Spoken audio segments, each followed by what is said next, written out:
चुनाव आयोग ने चुनाव का ऐलान कर दिया, लेकिन सीटों का बंटवारा अभी तक नहीं हो पाया और खास तौर से एनडीए के भीतर झगड़ा भी है। इन सब के बीच पहले एक सवाल पूछा गया था, या जो निकल के आया इस सर्वे में, कि महादलित का कितना फीसदी वोट किसके हिस्से में जा सकता है। ये है एनडीए के पक्ष में 49%, यानी मांझी के रहने से, और जनता दल यूनाइटेड के पक्ष में महादलित का प्रयोग चूंकि नीतीश कुमार ने किया था 33%। ये दो स्थिति बनती है और संयोग से इस वक्त हमारे साथ खुद जीतन राम मांझी जुड़ चुके हैं। जीतन राम मांझी जी, कितनी सीट मिलेगी आपको? तो जब उनका फाइनल नहीं हुआ है तो यहाँ राजनीति का एक दौर है, वो क्या करते हैं, कौन कैंडिडेट को देते हैं, उसके जवाब में हमको क्या देना है, किस कैंडिडेट को देंगे, ये रणनीति का एक अंग है। उसके तहत हम लोग बात कर रहे हैं। इसमें आप लोग क्यों चिंता में हैं कि कब सीट शेयरिंग का मामला है और क्या लफड़ा है। झूठ मूठ आप लोग टीवी पर चलाते भी रहते हैं सिर्फ लोगों को ये करने के लिए। यहाँ हम लोग के यहाँ कोई गड़बड़ी नहीं है, सब हम लोग ऑथराइज कर दिया है अमित शाह जी को, नरेंद्र मोदी जी को। यहाँ उसके बाद फिर क्या गड़बड़ी नज़र आती है आप लोगों को?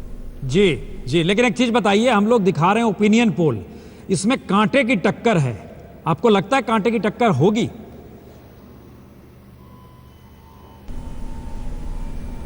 देखिए, क्या पोल, एग्जिट पोल अब क्या अनुमान लगाते हैं।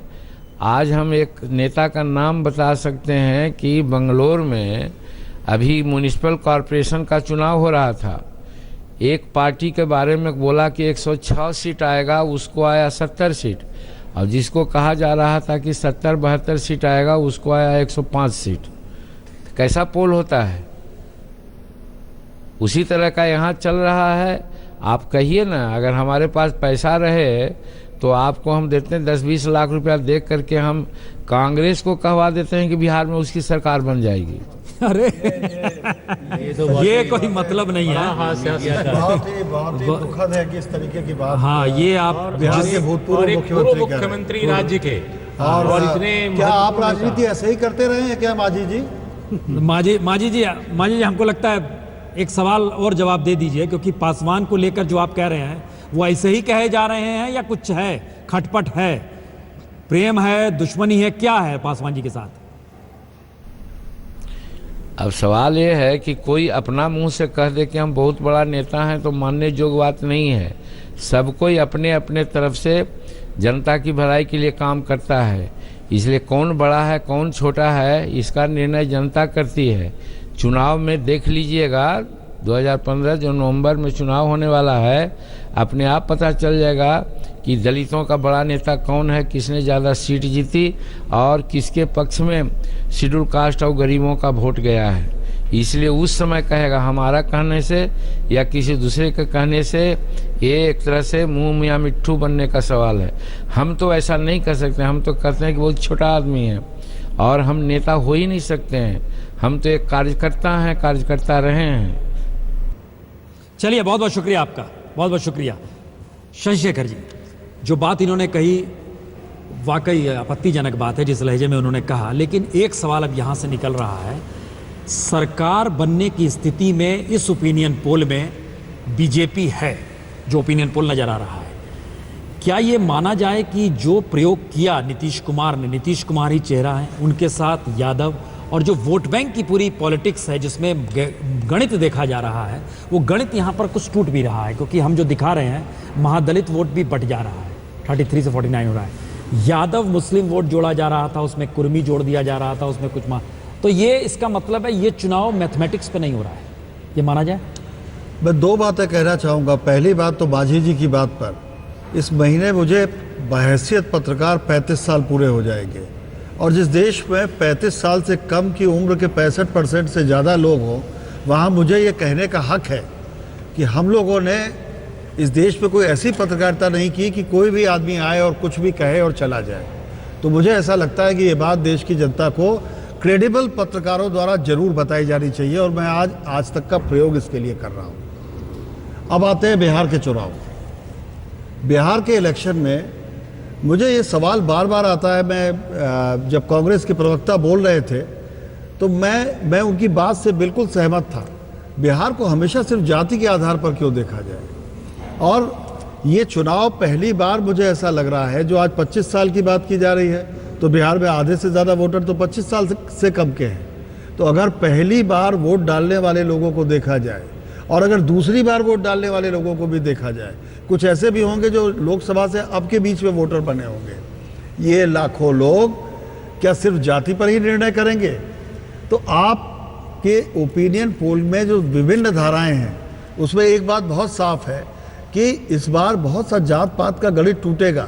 मैं ये नहीं कह रहा कि इससे किसको लाभ होगा या किसको हानि, क्योंकि मैं नजूब भी नहीं हूँ, लेकिन बिहार के हक में होगा कि बिहार में थोड़ा जाति पाति की बात युवा तय करेगा वोटरों को। 6 करोड़ 80 लाख वोटर हैं, उसमें से 3 करोड़ 80 लाख वोटर 18 से 40 साल के बीच के हैं। नए वोटर 24 लाख बने हैं। 18 से 30 बरस के भीतर में 1 करोड़ 80 लाख वोटर युवा है जो बिहार के वोटर हैं। एक तुरंत का कमेंट चाहेंगे रामकृपाल जी, क्या ये वाकई जो जाति का जो नेक्सस मान लिया गया या समीकरण मान लिया गया, इतने परसेंट यहाँ से जुड़ जाएंगे, कि वाकई टूट जाएगा क्या?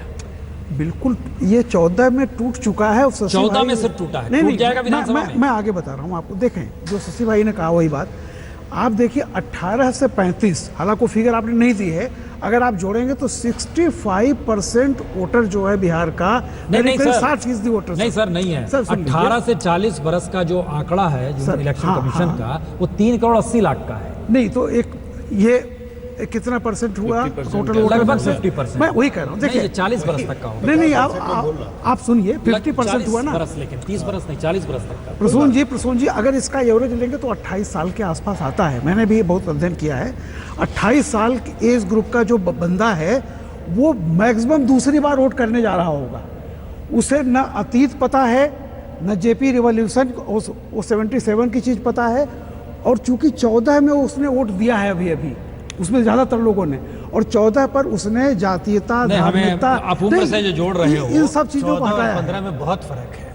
नहीं, मैं ये नहीं कह रहा हूँ। मैं कह रहा हूँ कि वोटर चाहे दे ना दे, लेकिन एक बात जान लीजिए कि इसके पहले आपने जो मैं बात कह रहा था, नीतीश जी की सफलता पर आपने लिखा था 40% लोग खुश हैं सड़क बनाने से, लेकिन जब विकास की बात आती है तो परसेंटेज सिर्फ 5 है। इसका मतलब सड़क बनाने में 40% होने के बावजूद मुझे लगता है विकास पर 5%। देखिए प्रसून, मुझे लगता है कि जातीयता पर एक बात अगर बस 1 मिनट में अपनी बात खत्म करता हूँ। इसका मतलब उनकी विफलता जो है, आप देखिए 2 चीजें हैं, करप्शन एंड बेरोजगारी। आप ये देखिए महत्वपूर्ण। और ये हम इस चर्चा को बढ़ा लेकिन एक बात प्रसून, बहुत ज्यादा है, बहुत लेकिन ज्यादा। प्रसून एक बात,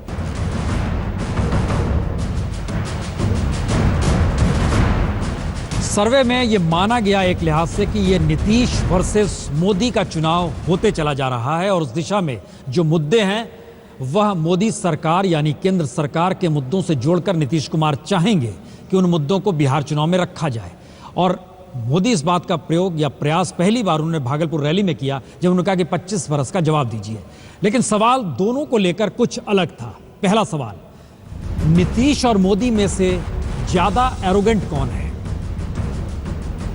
अहंकारी कौन है, नीतीश या मोदी? 30% लोगों की राय है कि प्रधानमंत्री मोदी अहंकारी हैं, और 36% लोगों की राय है नीतीश कुमार अहंकारी, यानी मोदी से ज्यादा अहंकार नीतीश कुमार में है। यह पहला सवाल का था। भरोसेमंद कौन है दोनों में से, नीतीश या मोदी? ज्यादा भरोसे की स्थिति में जब दोनों का नाम आया, हालांकि मुख्यमंत्री पद के लिए मोदी नहीं है वहां पर, लेकिन फिर भी 42% लोगों की राय है नरेंद्र मोदी ज्यादा भरोसेमंद है, 34% लोगों की राय है नीतीश कुमार भरोसेमंद है, यानी नीतीश से कहीं ज्यादा नरेंद्र मोदी भरोसेमंद है। अब सवाल था कि विकास, उसमें कौन सा मॉडल पसंद आया लोगों को? एक तरफ गुजरात मॉडल का जिक्र होते हुए प्रधानमंत्री का बनना, दूसरी तरफ बिहार में नीतीश का अपना मॉडल। उसमें विकास मॉडल नरेंद्र मोदी के पक्ष में 45% लोगों की राय है, और विकास मॉडल जो नीतीश कुमार का है उसमें 30% लोगों की राय है। ये एक मॉडल भरोसा और एरोगेंसी। और इन सब के बीच एक सवाल और था कि दोनों का कामकाज अगर देखा जाए, नीतीश का कामकाज बिहार में, मोदी का कामकाज केंद्र में, क्योंकि ये टकराव होने वाला है, और इस टकराव में दोनों सवाल बड़े महत्वपूर्ण हैं कि नीतीश का कामकाज कैसा है या मोदी। बतौर पीएम मोदी का कामकाज उम्मीद से बेहतर 20% लोग कहते हैं, उम्मीद के मुताबिक 42% कहते हैं और उम्मीद से कम 25% कहते हैं। दूसरी तरफ ठीक इसको उलट दीजिए तो नीतीश का कामकाज बिहार में कैसा है?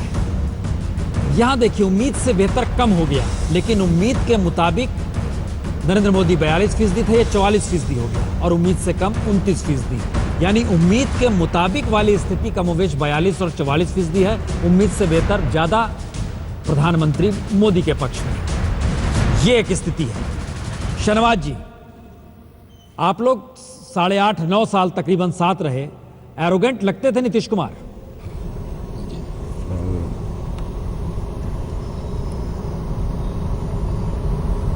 देखिए, एरोगेंट शब्द जो है बड़ा कठिन है, अहंकारी, और मैं वो भी देख रहे होंगे, उनको हर्ट करना नहीं चाहता, लेकिन सच में नीतीश कुमार जी अपने सामने किसी की कुछ समझते नहीं। अपने छोटे और बड़े को इज्जत देना उनकी फितरत में है नहीं। सबको अपमानित करना, सबका मजाक उड़ाना, सबका मखौल उड़ाना, ये उनकी आदत है और मैं खुद इसका पीड़ित रहा हूँ। मैं उनका कैबिनेट कलीग था। जब वो रेल मंत्री थे तो मैं हवाई जहाज़ मंत्री था।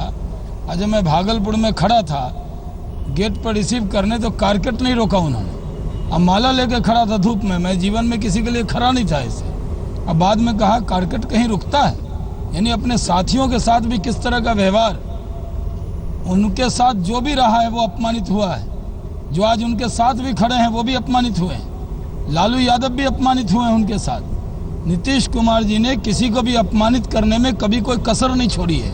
इसलिए बिहार की जनता ने अगर आपको आंकड़े दिए हैं तो उससे ज़्यादा आंकड़े आएंगे। राजनीति में बहुत से लोग विरोध में रहते हैं। हम फातमी साहब से पूछ लें, राजनीतिक विरोध हो सकता है, फातमी साहब से हो सकता है, लालू जी से फातमी साहब से पूछ लेते हैं। लेकिन राजनीति में आदमी इतना व्यवहार कुशल ना हो, ये सही नहीं है। उन्होंने जॉर्ज फर्नांडिस के साथ क्या व्यवहार किया, उन्होंने दिग्विजय सिंह के साथ क्या व्यवहार किया, उन्होंने खुद लालू यादव ने उनको बढ़ाया था, उनके साथ क्या व्यवहार किया। अरे अब पूछ लेते हैं, जरा छोटा छोटा जवाब देंगे तो हम लोग आगे बढ़ेंगे। कुमार जी ने किसके साथ अच्छा व्यवहार किया? अब पूछ लेते हैं। सुशील कुमार मोदी उनके साथ रहते थे, उनके साथ क्या व्यवहार किया? सबसे पहले यहाँ तो अडवाणी जी घर में कैद हो गए। आपत्ति है एक लफ्ज पर, मुरली मनोहर जोशी कुछ बोल नहीं पा रहे हैं। श्रीमती राबड़ी यशवंत सिन्हा कहते हैं ब्रेन डेड हो जाता है 75 बरस के बाद। राबड़ी देवी, सुनिए एक मिनट मेरी बात। राबड़ी देवी, एक मिनट, आप मुझसे बात कर रहे हैं? हाँ, आप ही मुझसे बात कर रहे हैं ना? देखिए, एक ही कैमरे में फातिमी साहब भी बोल रहे हैं, मैं भी बोल रहा हूँ, क्योंकि आपको मुझे बोलने दिए ना, उपलब्ध नहीं कराया मुझे था, बोलने दिए। और यूपीए से 2 लोग बैठाए हैं आपने, फातिमी साहब और शकील साहब। नहीं वहाँ और सारे सवाल जब मुझसे हैं तो जवाब आपने 1 मिनट अडवाणी जी का और इनका कहा, वो हमारे आदर्श हैं, उनकी पूरी इज्जत है पार्टी में, वो हमारे मार्गदर्शक हैं, पार्टी की नींव रखने वाले हैं। और आज उनका जितना सम्मान है उतना सम्मान कहीं भी अपने बड़े बुजुर्गों को कोई पार्टी दूसरी नहीं देती, जो हमारी पार्टी अपने बड़े बुजुर्गों को देती है। तो शत्रुघ्न सिन्हा ठीक बोलते हैं ना? मुझे सबसे पहले आपत्ति है कि श्रीमती राबड़ी देवी जी के बारे में, श्रीमती राबड़ी देवी जी के बारे में, श्रीमती राबड़ी देवी जी के बारे में जो बात कही आपने, उन्होंने बहुत अच्छा प्रशासन चलाया और एक मर्तबा वो खुद अपने बलबूते से जीत करके भी बिहार के अंदर आई। अगर 2000 का चुनाव आपको याद होगा, तो इसलिए जब बोला करें, कोई चीज टिप्पणी किया करें, जरा उस पर विचार करके। तो फातिमी जी, आप एक सच भी आज बता दीजिए, आपने आरजेडी छोड़ी क्यों थी? होने का और फातिमी जी, सच बता दीजिए आप भी। एरोगेंट होने का, 1 मिनट मुझे बात करने दीजिए, मुझे बात सुनने, मेरी बात। परिवारवाद का आरोप लगाया था या नहीं लगाया था, या उस वक्त कम टेप निकाला? मेरी बात सुनिए ना, मैंने कभी नहीं छोड़ी, कभी नहीं। आप बिल्कुल गलत बोल रहे हैं, कभी नहीं। मैंने सिर्फ गठबंधन को लेकर के त्याग पत्र दिया था, जिसको लालू यादव ने कभी कबूल नहीं किया। ये बात नहीं कहें आप आ जाएं, आप एरोगेंसी पे आ जाएं। अगर आप तो नरेंद्र मोदी जी का मुकाबला हो ही नहीं सकता नीतीश कुमार जी से। आज अडवाणी जी हों कि जोशी जी हों, जिन्होंने पार्टी बनाई, चाहे राजनाथ सिंह जी हों, अपना पीए नहीं रख सकते। जितने भी मिनिस्टर हैं डरे रहते हैं, किसी की हिम्मत नहीं है एक लफ्ज बोलने की। अब ये हमारे बैठे हैं यहाँ शहनवाज साहब, यहाँ तक के स्टेज पे इनका नाम नहीं लिया जाता है। नहीं, क्यों नहीं? भागलपुर के अंदर भी नाम नहीं लिया उन्होंने। वहाँ किसी नेता का नहीं लिया, और तो सुनिए, मैंने नहीं लिया, इसमें और क्या सुन बात? लीजिए, एरोगेंसी का सही जहां है। सवाल है, एरोगेंट जितने नरेंद्र मोदी जी हैं उतना तो हिंदुस्तान में तो सारा रिकॉर्ड ब्रेक कर दिया उन्होंने। उतना एरोगेंट तो कोई हो नहीं सकता। वन मैन शो है, जो मोदी जो से तो एनडीए सादगी कहता है या सीखना बीजेपी चाहिए। कहता है वो तो व्यवहार कुशलता वन मैन शो सीखना है और चाहिए। आरएसएस शो है। उसकी रिपोर्ट जाती है पार्लियामेंट में नहीं, जाता है नागपुर।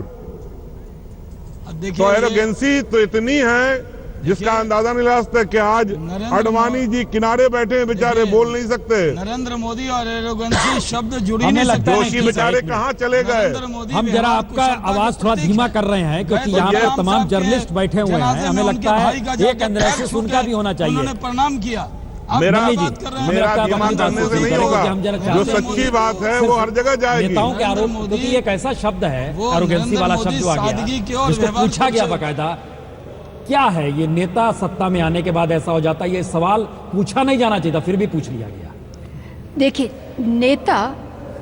नेता विपरीत है एक और शब्द के, वो है सेवक।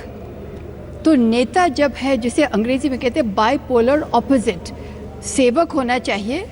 और जिससे वो बोलते हैं महाप्रधान सेवक हैं। जी, लेकिन मुझे आपसे कहना पड़ेगा, नेता की बात आप कर रहे हैं तो नेता तो सेवक कभी हो ही नहीं सकता, प्रधान हो चाहे पहली जमात का हो।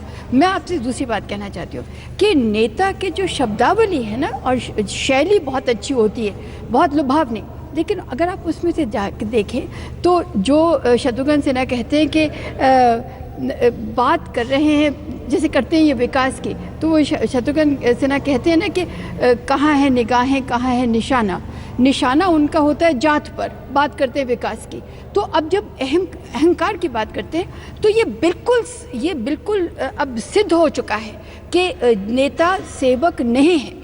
और जो सेवक को आप खोज रहे हैं वो खोज छोड़ दीजिए, जिसको आप इलेक्ट करते हैं वो सेवक नहीं उर्मिला जी, होता। आप तो दूसरी लौटे हैं बात मैं यात्रा आपसे- करके, नहीं, दूसरी तमाम बात, जगहों पर हाथ एक जोड़े हुए हैं मिनट, प्रधानमंत्री प्रसून मोदी, नीतीश जी, प्रसून हाथ जी, उठाए एक हुए बात मैं आपसे हैं। कहना चाहती हूँ। हम- और ये शकील अहमद जी कहते हैं कि कितने दंगे वगैरह हुए, सबसे ज्यादा दंगे तो बिहार में हुए हैं। ये उतना बात भी तो याद कर लें, 15 महीने में, या जब से इन्होंने 2013 में 13 से लेकर के, यानी कि ये जो बातों का निकालते हैं, सार निकालते हैं, वो ना जाने हम कहाँ उनसे से जवाब निकल लेते आते हैं, हैं। हम उनसे जी। जवाब इसका लेते हैं जो आपने जी। कहा। लेकिन हम ये जानना चाह रहे हैं कि जो सेवक और प्रधान सेवक, और जिस तरीके से एक सत्ता में आने के बाद एक शालीनता होनी चाहिए, क्या वो गायब हो गई?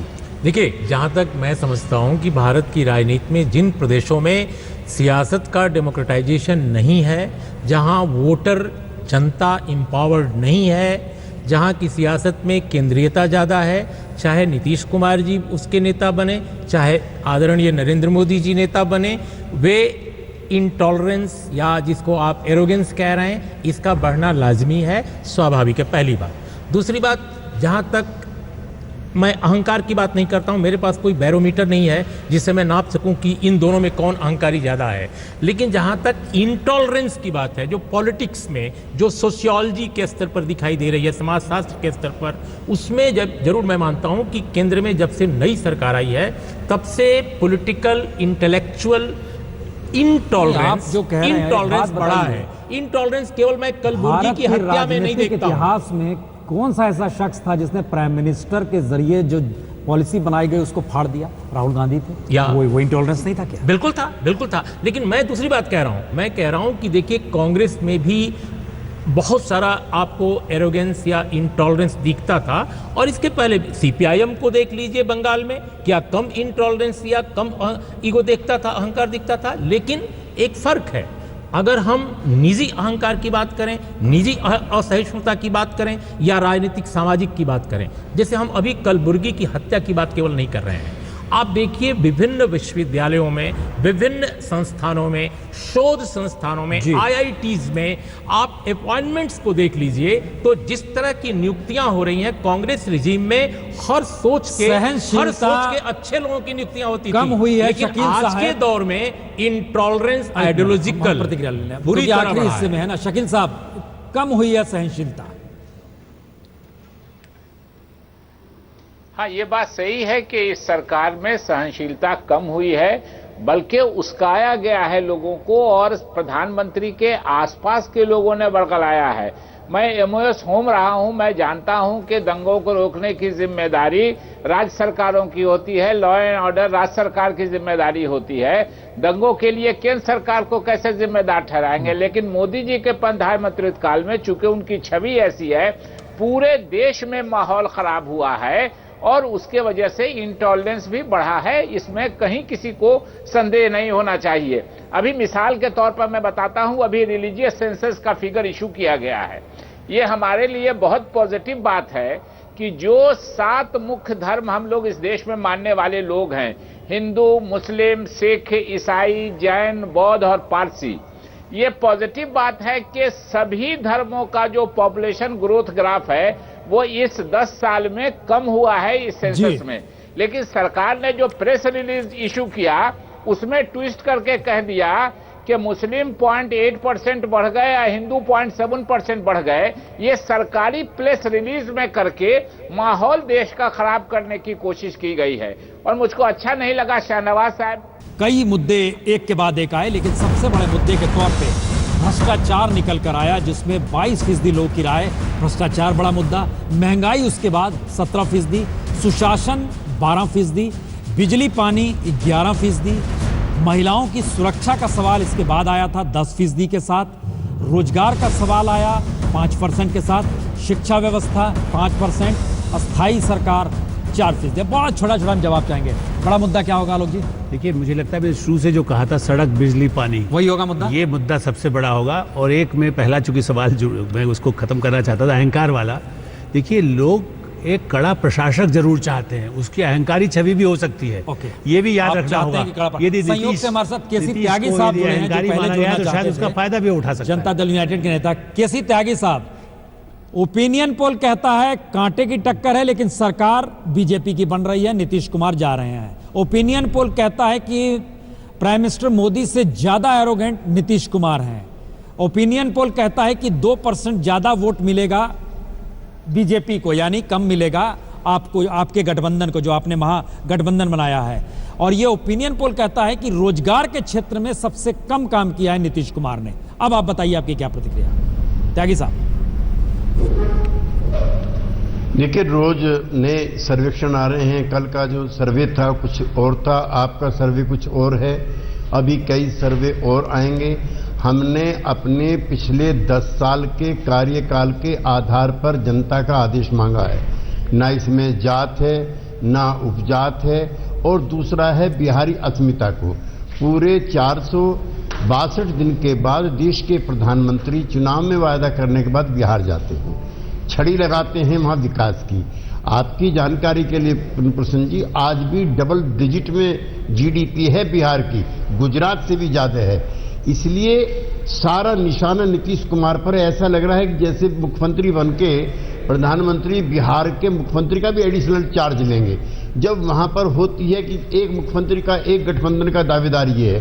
लोकसभा चुनाव में भी वो कहते थे कि हमने तो श्री नरेंद्र मोदी जी को अपना बना लिया है। रोज भाजपा के हमारे मित्र कहते थे आप इनका कौन है, यूपीए वालों का। तो आज वैसी ही परिस्थितियां एनडीए के सामने खड़ी हैं, क्योंकि नीतीश कुमार जी की कद काठी का कोई भी आदमी उस गठबंधन के पास नहीं है। एक दूसरा, स्वाभिमानी होना और अहंकारी होना। नीतीश कुमार जी को किस बात का अहंकार है? नहीं, स्वतंत्रता सेनानी भाई, ये सवाल था, सवाल का जवाब आया त्यागी साहब। हम इसमें कुछ कह नहीं रहे हैं, सवाल आया तो सवाल का जवाब आया। एक चीज और बता दीजिए, हमको लगता है नहीं कर रहा हूं जी, बोलिए पूरा जी। मैं आपको ही एक्यूज कर रहा हूं। देखिए, पिछले 60-62 सालों में इंदिरा जी के स्वभाव और व्यवहार को लेकर के शिकायत होती थी, पार्टी के नेताओं को और पार्टी के बाहर को। दूसरी बात, देश के जो वर्तमान प्रधानमंत्री हैं उनके व्यवहार स्वभाव को लेकर के शिकायत होती है, पार्टी के लोगों को, पार्टी के बाहर को भी। चुनाव के दौरान जब दिल्ली से पार्टी के अध्यक्ष कहते हैं कि अब की बार भाजपा सरकार, 2 मिनट में नारा बदलता, अब की बार मोदी सरकार। तो हमने वहां ये नहीं कहा अब की बार नीतीश सरकार, अब की बार गठबंधन की सरकार। और जो एरोगेंस वाला आपके सर्वे में आया है, नीतीश कुमार स्वतंत्रता सेनानी की एक मॉडेस्ट फैमिली से आते हैं। मेहनत मशक्कत करके उन लोगों ने अन्य किसान जातियों की तरह से जो राजनीति में अपना मुकाम बनाया, जिसमें 19 महीने की जेल शामिल है। और एक भी दाग परिवारवाद का, जातिवाद का, भ्रष्टाचार का और किसी अनाचरण का, दुराचरण का नीतीश कुमार जी पे लग गया तो हम उनको अपना उम्मीदवार हटा देंगे। ऐसे स्वच्छ। चलिए, बहुत बहुत शुक्रिया। बहुत देर से जुड़े केसी त्यागी साहब, लेकिन हमें चर्चा यहाँ पर खत्म करनी पड़ रही है, समय की सीमा है, ये बताते हुए कि दरअसल ओपिनियन पोल की ये प्रक्रिया हम कोशिश करेंगे कि ये जारी रहे और इन सब के साथ ये पहला बड़ा ओपिनियन पोल था।